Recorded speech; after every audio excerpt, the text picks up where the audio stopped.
segi ekki. Það grúið þessi vasa. Þetta er YouTube-vídeó, sko.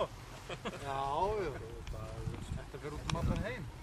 Það er meiri 30 sekúndur, segir Þröstur. Hann er ekki að horfa 30 sekúndur vídeó.